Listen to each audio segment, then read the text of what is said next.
آج یوم قائد بانی پاکستان محمد علی جناح کا دن۔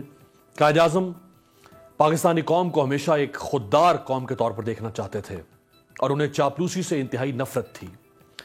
ایک دفعہ اے کے فضل الحق گورنر جنرل ہاؤس میں کھڑے تھے، قائد اعظم تشریف لائے۔ ابھی قائد 80 یا 90 گز کے فاصلے پر تھے کہ فضل الحق صاحب نے قائد کو جھک کر فرشی سلام کرنا شروع کر دیا۔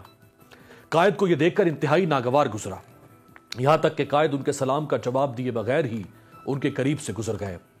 اے قائد، آپ جس ریاست کے حکمرانوں کے لیے یہ معیار مقرر کر رہے تھے، ہم شرمندہ ہیں کہ آج آپ کی بنائی ہوئی ریاست میں حکمرانوں اور حکمرانی کا معیار صرف اور صرف چاپلوسی رہ گیا ہے۔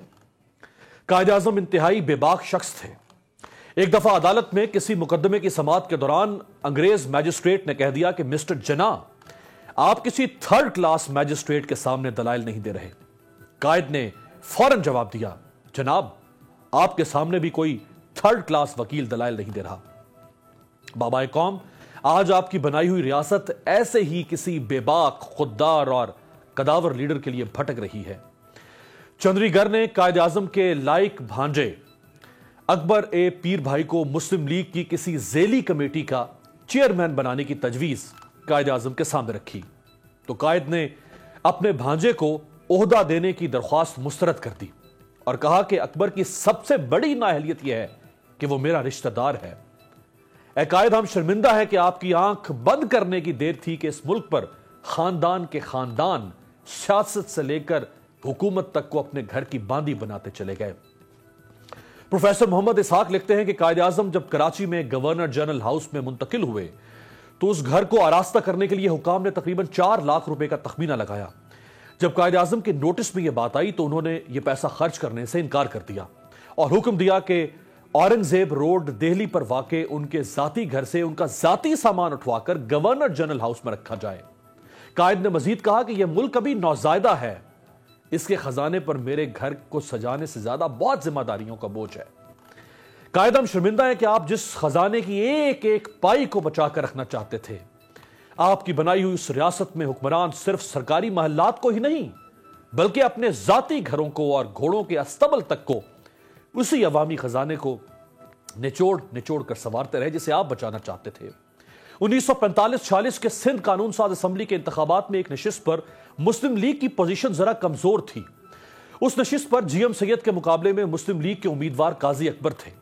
قائد اعظم ہر حال میں اس نشست پر کامیابی چاہتے تھے۔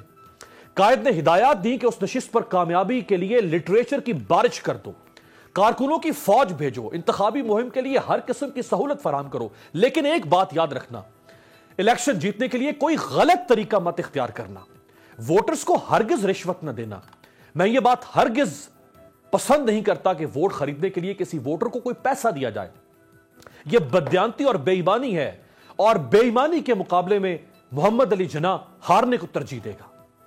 اے بابائے قوم، آپ نے انتخاب لڑنے کے لیے کیا عمدہ پیمانہ اور معیار مقرر کیا تھا، لیکن آپ کے بعد آنے والے حکمرانوں نے اس ملک کو کس نہج پر پہنچا دیا کہ یہاں کوئی الیکشن بھی بغیر ہیر پھیر یا دھاندلی کے نہیں جیتا جا سکتا، اور ووٹ بریانی کی پلیٹ پر بک جانے کے تانے اسی قوم کو مل رہے ہیں۔ قائد مسٹر عبدالحی 1926 سے 1940 تک قائد اعظم محمد علی جناح کے ڈرائیور تھے۔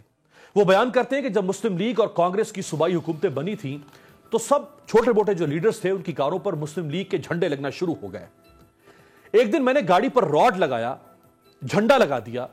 دوسرے روز کورٹ میں جانے کے لیے قائد اعظم گاڑی کی طرف بڑھے تو جھنڈے پر نظر پڑی، الٹے پاؤں واپس لوٹے اور ملازم سے کہہ کر مجھے میٹنگ روم میں بلوایا اور فرمانے لگے، یہ گاڑی کے آگے جھنڈا کس کے حکم سے تم نے لگایا ہے؟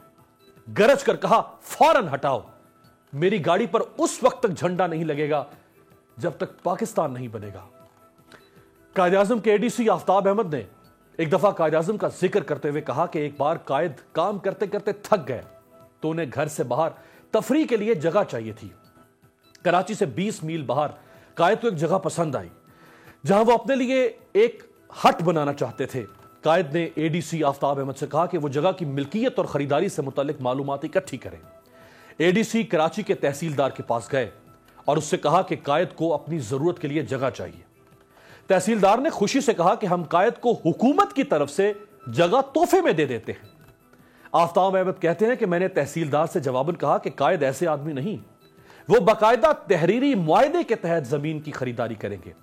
چنانچہ قائد نے زمین کی مارکیٹ کی قیمت کے مطابق قیمت ادا کی اور خریداری کی باقاعدہ سیل ڈیڈ تیار کروائی۔ قائد اعظم تو بانی پاکستان تھے، گورنر جنرل تھے، وہ اس ملک کی جس چیز پر انگلی رکھتے وہ چیز ان کی ہو سکتی تھی، لیکن وہ کتنے بااصول، باکردار اور دیانتدار تھے کہ انہوں نے اس ملک کو لوٹا نہیں بلکہ اپنا سب کچھ بھی اسی ملک پر نچھاور کر دیا۔ سبسکرائب کریں اور بیل دبائیں تاکہ کوئی خبر رہ نہ جائے۔